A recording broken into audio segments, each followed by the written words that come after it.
ജീവന് ഭീഷണിയുണ്ടെന്ന യൂണിവേഴ്സിറ്റി കോളേജിൽ നിന്നും എസ്എഫ്ഐക്കാരുടെ മർദ്ദനമേറ്റ യുവാവും വിദ്യാർത്ഥിനികളും പോകുന്നിടത്തെല്ലാം എസ്എഫ്ഐക്കാർ പിന്തുടരുന്നുണ്ടെന്നും ഇവർ പറഞ്ഞു.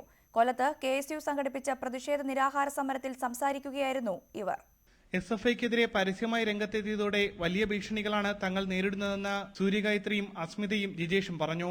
ആശുപത്രിയിലോ വക്കീലിനെ കാണാനോ പോകാനാകാത്ത അവസ്ഥയാണ്. എവിടെ പോയാലും എസ്എഫ്ഐക്കാർ പിന്തുടരുന്നു. ജീവൻ പോലും ഭീഷണിയിലാണെന്നും ഇവർ പറഞ്ഞു. ഒരുപാട് ഭീഷണിയുണ്ട്. ഇപ്പോ ഹോസ്പിറ്റലിൽ അഡ്മിറ്റ് ആവാനുണ്ട്. നല്ലപോലെ തല്ല് കിട്ടിയിട്ട് ഹോസ്പിറ്റലിൽ അഡ്മിറ്റ് ആവാൻ എന്തുകൊണ്ടാന്ന് വെച്ച് കഴിഞ്ഞാൽ ഹോസ്പിറ്റലിൽ പോലും ഭീഷണിയുണ്ട് എന്നുള്ള അറിഞ്ഞുകൊണ്ട് തന്നെയാണ്. ഞങ്ങൾ കൊല്ലുമെന്നവർ ഭീഷണിപ്പെടുത്തിയിട്ടുണ്ട്.